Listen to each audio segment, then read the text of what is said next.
sexualizing somebody like that is not using the same language that the eugenics professors that have powered white supremacy and fucking skull measuring are into. Like, this We're never going to win an election again. This is what Bro. This rant is like empowering JD Vance.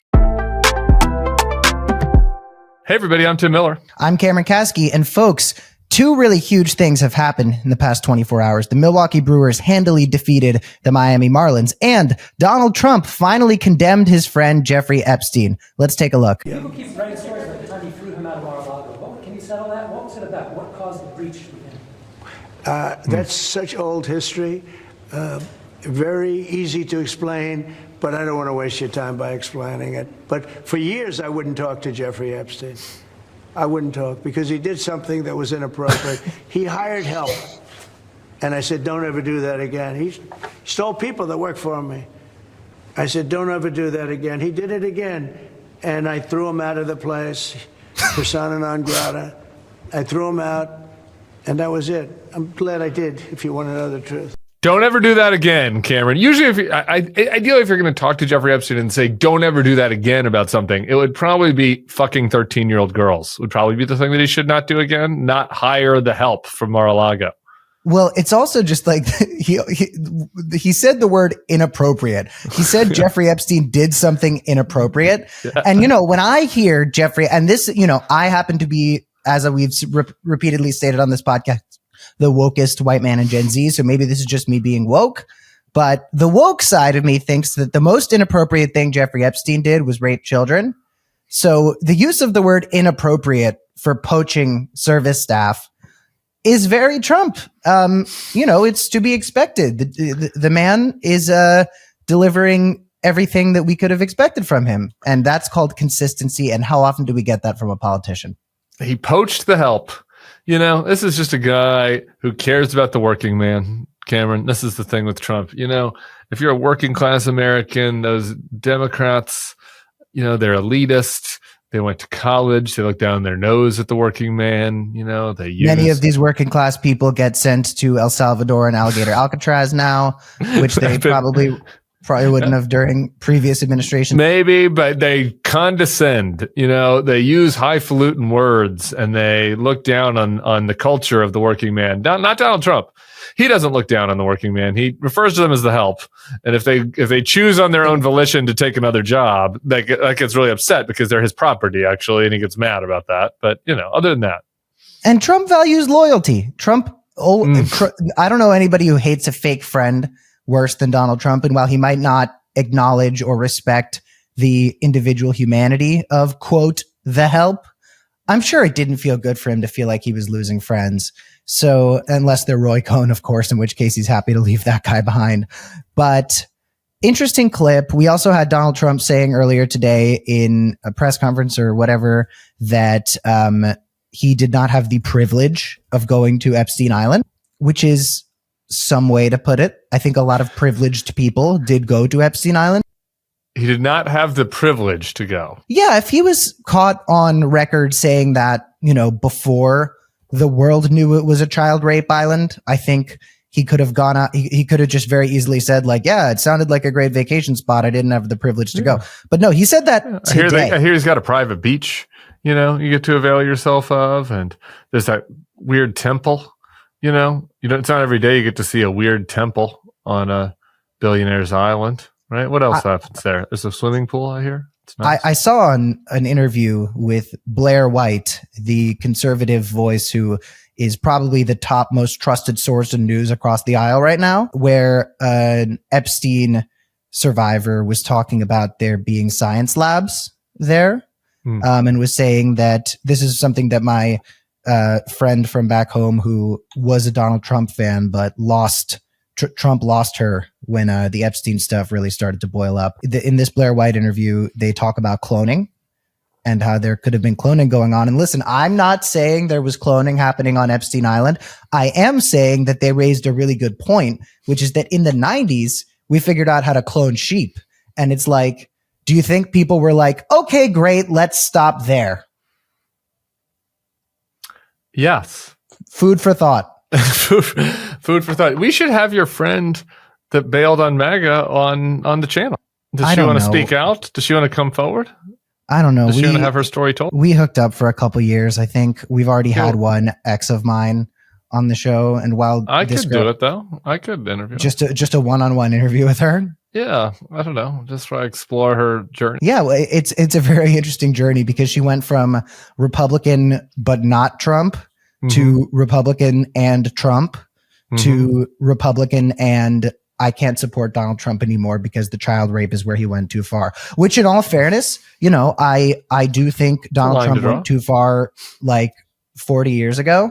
Yeah. But I'm glad she wasn't cool with the child rape. You know, you got to hand it to people. I think that we all need to take the opportunity to remind everybody that it's a big tent after this Epstein stuff. And I think that MAGA is going to lose a lot of people. And it's our responsibility as voices who communicate things from a more, you know, liberal perspective to say to everybody, hey, by the way, you know, we're the side where once it's proven that people in our party did child rape, we're actually going to kick them out and say, go to prison.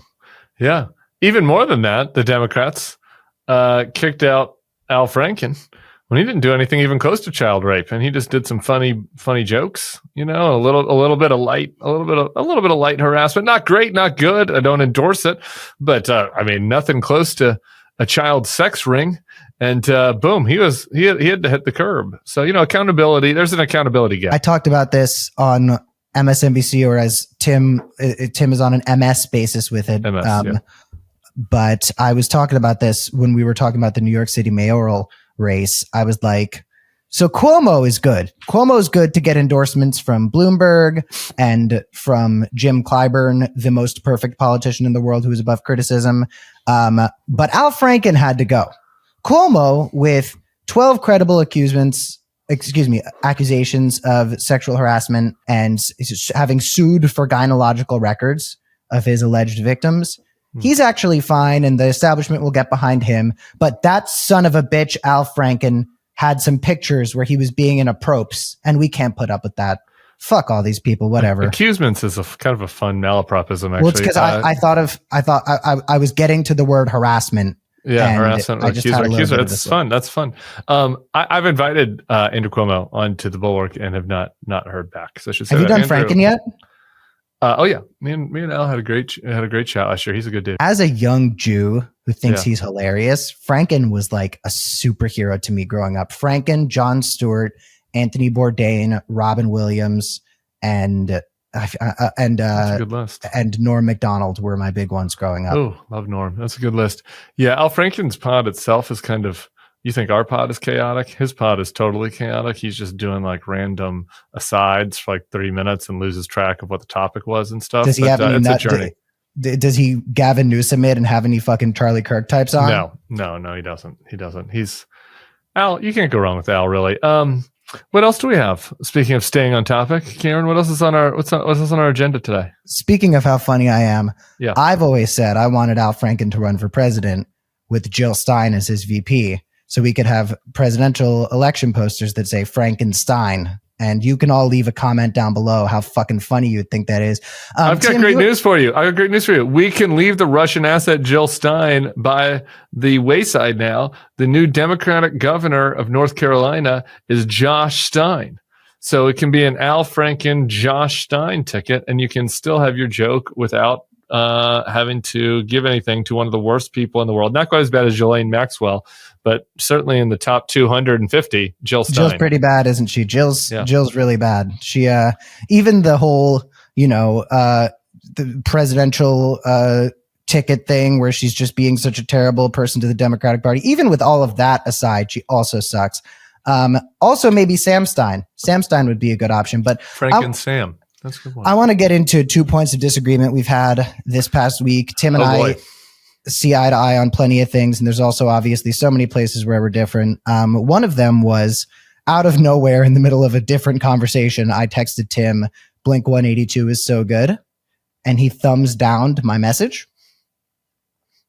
I don't need to talk about it. I just wanted you all to know. This is something people don't know about Cameron, which is kind of surprising because Cameron is a theater kid and he is so he's so creative. And I forget if the creative side of the brain is left brain or right brain, whichever one it is. That's Cameron.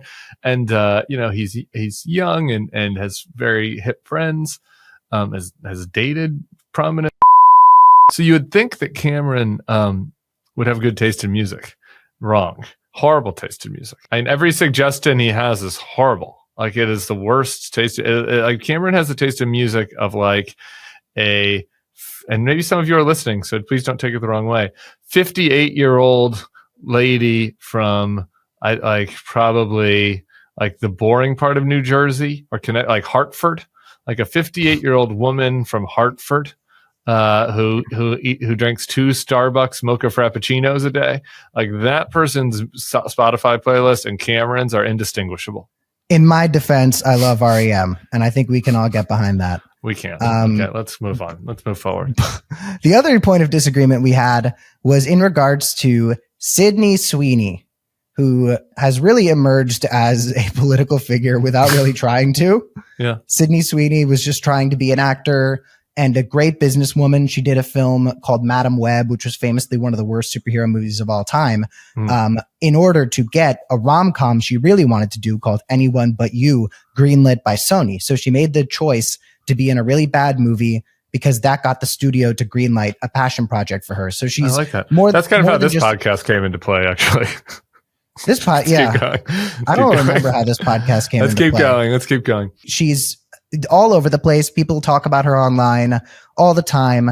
For those of you who don't know, Sydney Sweeney is a blonde actress who has given some phenomenal performances and some all right performances.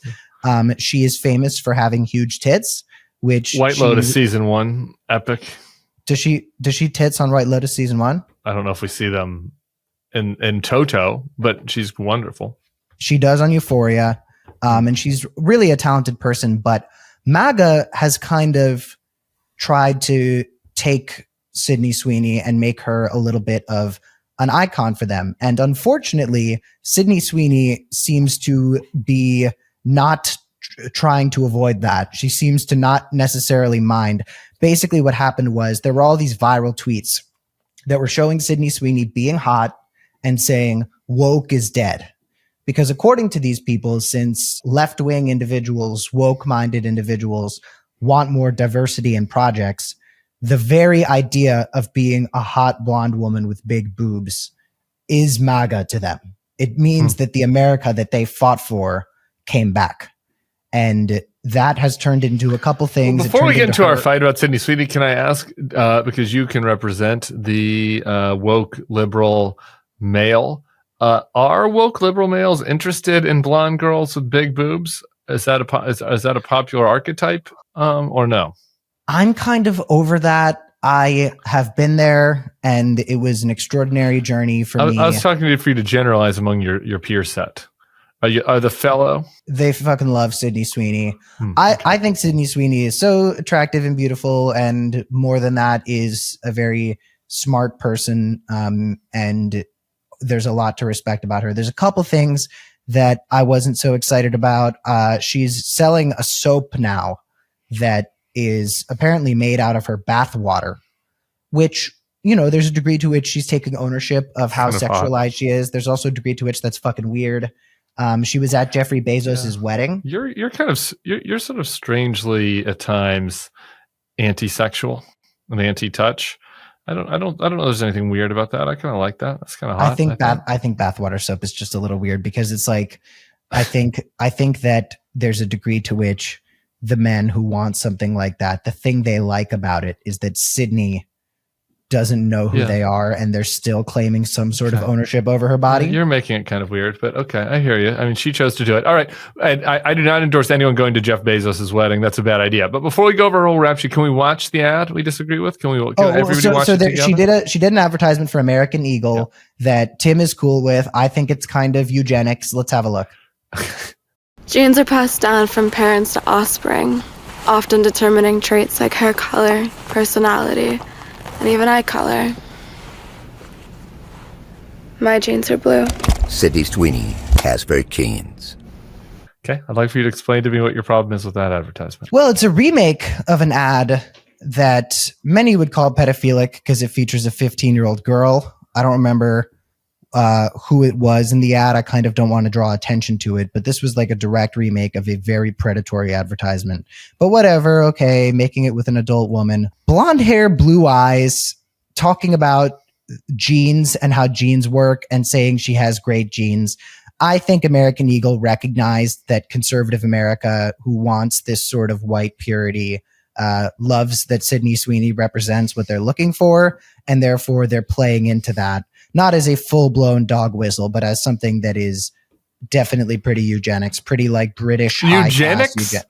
Eugenics.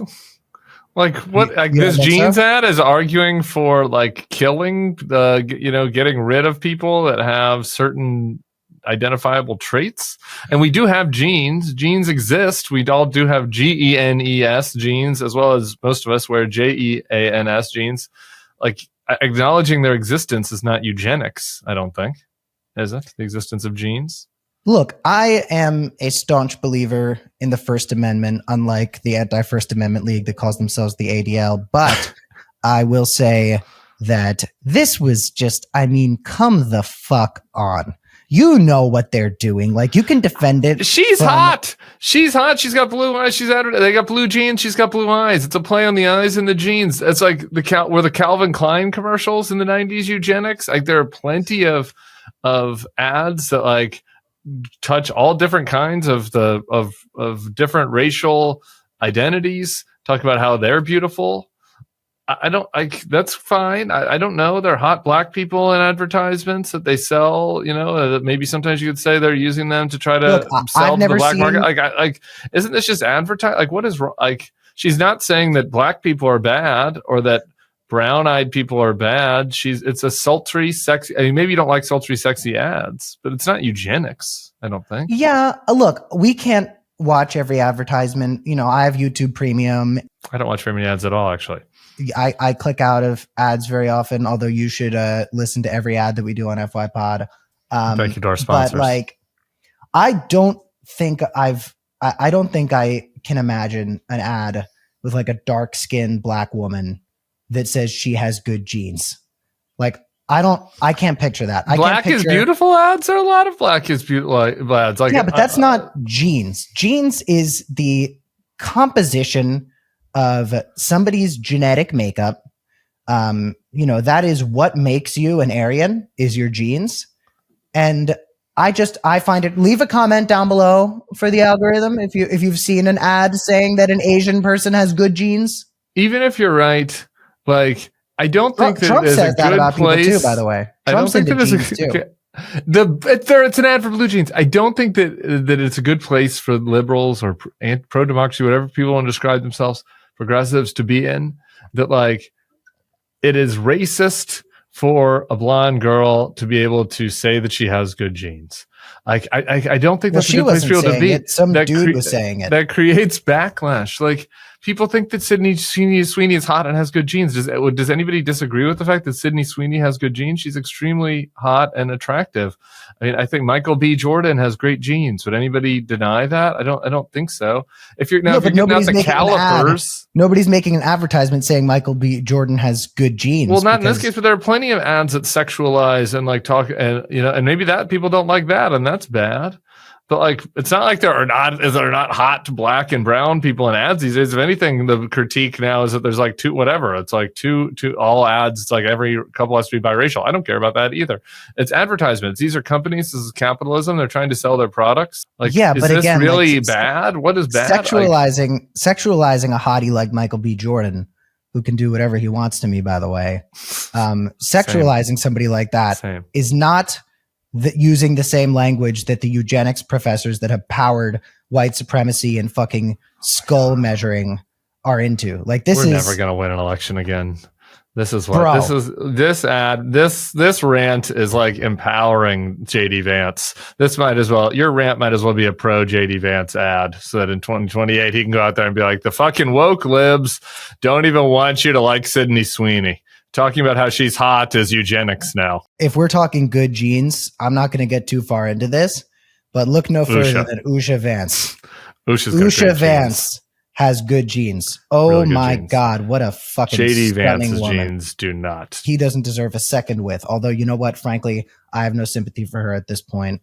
Nor do I have any sympathy for Melania because they've made their decisions and they've made their choices and they have agent. Oh, are you're a Melania stan? Oh no, I fucking hate Melania. She's the worst. I was just sighing over that we're still doing that. We're still on the genes. Okay, actually, we do have another subject that we need to hit. I was about to say change the subject, but we do have one. You sent me a tweet from Amanda Littman, who's friend of the show, at least through me. Do you know Amanda? Dude, me and Amanda go back to when you were in fucking short pants. Dude. Oh, really? Yeah. I'm friends with Amanda through the imaginary best friend of FYPod, Mr. Teddy Goff. Tweet that says, a lot of folks commenting on shift of younger men to the right, but it's young women who are also a huge story. Gen Z men are basically in line with Gen X men on party affiliation. The worst generation. Gen Z women are 11 points more Dem than Gen X women. So Gen Z women are doing sort of a reverse Gen Z men here. Those with good and with bad genes, although I don't know what bad genes are. I could tell you. Have you seen Stephen Miller? You think he's got bad genes? I mean, look at his fucking. I mean, I'm not really into physiognomy. I don't even know how to say that word. That's what the white nationalists tweet about. I don't know. The white nationalists tweet a lot about when instead of calling somebody ugly or fugly, which is what I like to call them, as fugly, the white nationalists say that they have bad physiognomy. It's like PHYS. I can't spell it off the top of my head. IGONONMY maybe. And it's like, this is actually eugenics. It's like there's certain head face shapes that signal low IQ. Anyway, Stephen Miller has it. It's kind of like he who smelt it dealt it for physiognomy with Stephen Miller a little bit. Well, that makes sense. And yeah, it is weird hearing Stephen Miller talk about the supremacy of anybody when he is supremely a cuck. It's interesting for me to see this Gen Z women thing, especially as the emergence of Tradwife culture seems to be chugging along with women like Brett Cooper, who can absolutely hit me up, by the way. Brett Cooper is very hot. Or she's just incredible at taking pictures and videos. Depends. Some people don't translate as well in person. But we see this emergence of Tradwife culture. How often do you see this stuff? Because I see it pretty frequently. I mean, I don't have it a lot in my feeds. And I think this is what interesting. I kind of want to talk about it. Like it's very much a Gen Z phenomenon. Like the greatest generation, the millennials, we did not have a lot of this. Like Tradwife. Like there was we had a little bit of a cottage core moment, which was like liberal coded, which was like libs wanting to move to the Hudson Valley and wear flannel and like get back in touch with the earth a little bit. But that was like a kind of a left coded thing. Now the Gen Zs are into this, like women should be in the kitchen and move back to the farms. I mean, obviously not that many of them, since Gen Z women are far more liberal than Gen X women, as the stats show, but like that minority is very into that subculture. And so I only see it like when I'm actively searching it out. Like when I go to TPUSA events, you see this a lot. Like this is like text, not subtext of the conversation at TPUSA things. I watch some Brett Cooper, just kind of get a sense for what kind of the cultural right is talking about from time to time. Yeah, that's why I've watched Brett Cooper as well. Yeah, because homework. Yeah. So anyway, but I'm interested in your take. Like this stuff though, like it seems to me like pops up into kind of your feeds and your, naturally, or conversations naturally, or is that not right? I think it's the type of thing that's taken different forms over time. Like from what I've observed, I think Tradwife culture started to emerge in the 80s because that's when you saw women in the workplace becoming a much more common thing. And therefore the women who were making a point to not embrace that cultural shift were trying to make that point emphatically.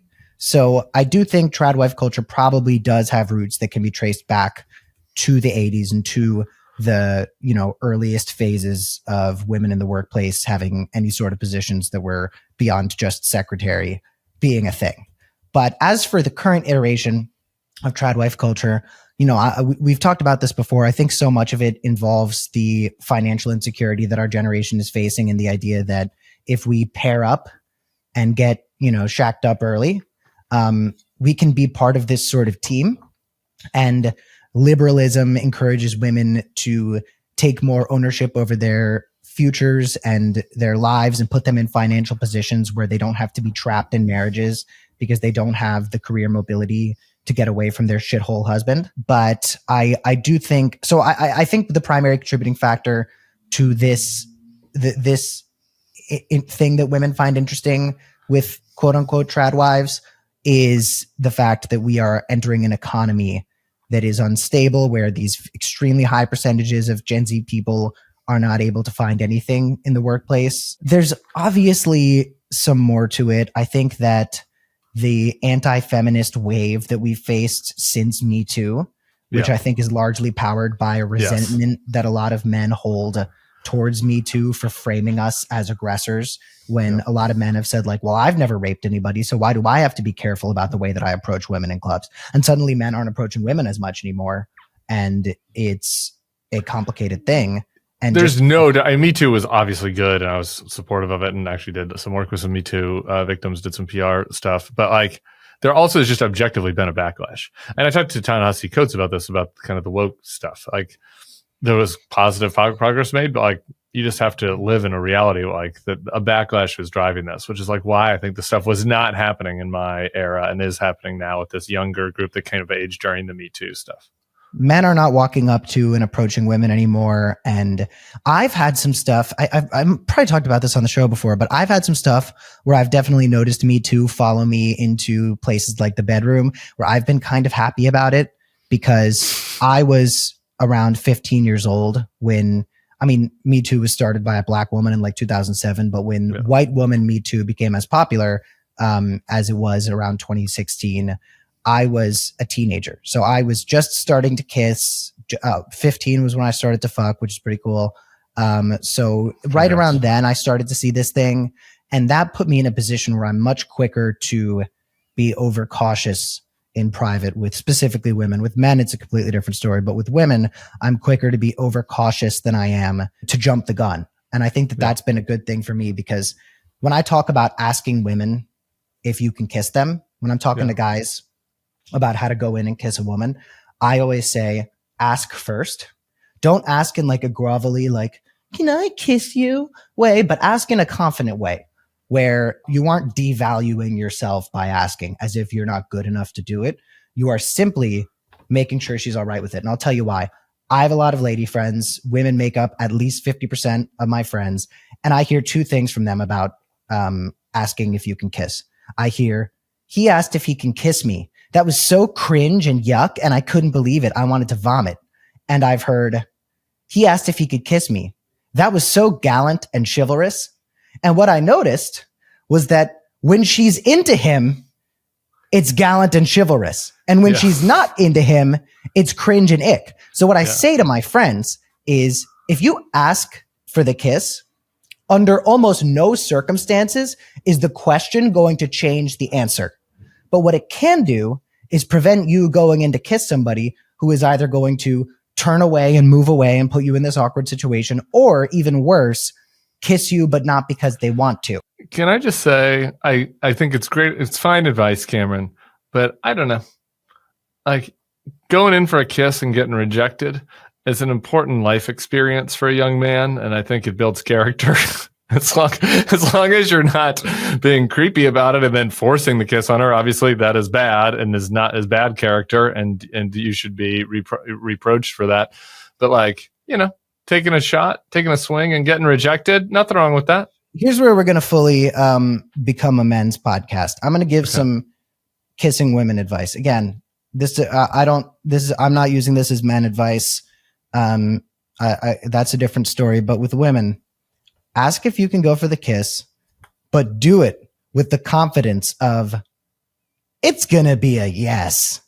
Because then it's kind of cool. Then it's like, oh, even though he knows he's all set, he's still making sure. There was a young woman that I was hanging out with, and we had like texted flirty stuff to each other, really flirty stuff.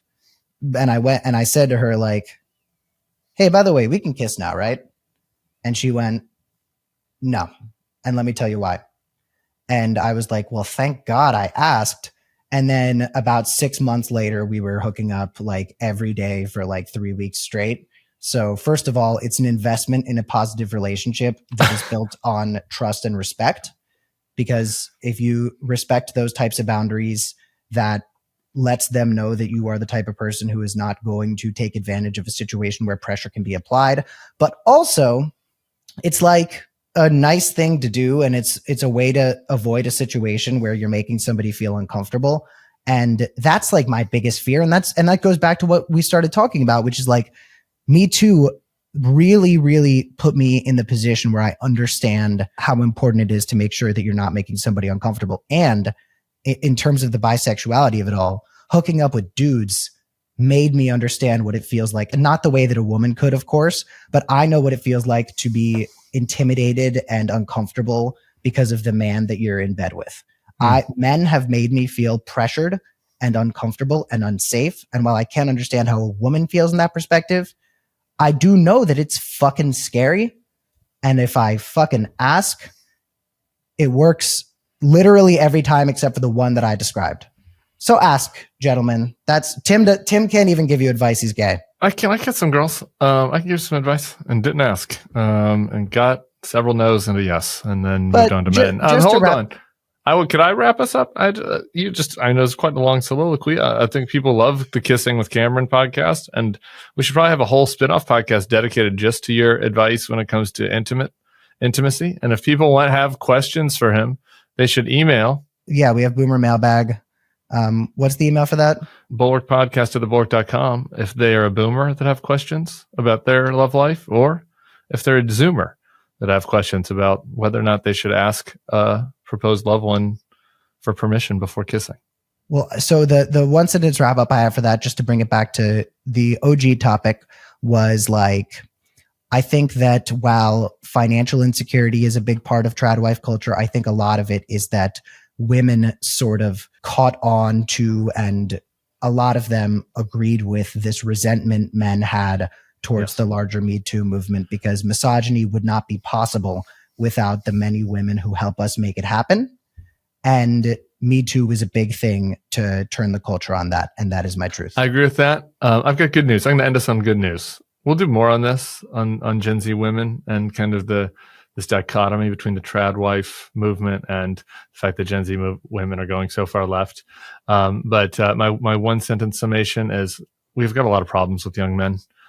We being the anti-fascists, but I don't think this is going to actually work on the young women. And it's going to work on some, but at scale, I think that the trend of women moving more to the left is going to continue. So that's my political analysis. That's great news. This is a political show. It's called Kissing with Cameron, or FYPod. We appreciate you guys sticking with us. And everybody, go to the FYPod channel for even more stuff, including videos with me and a woman that I kissed for 8 months. And get ready for this weekend's interview, which might be the strangest one we've had yet. Exciting.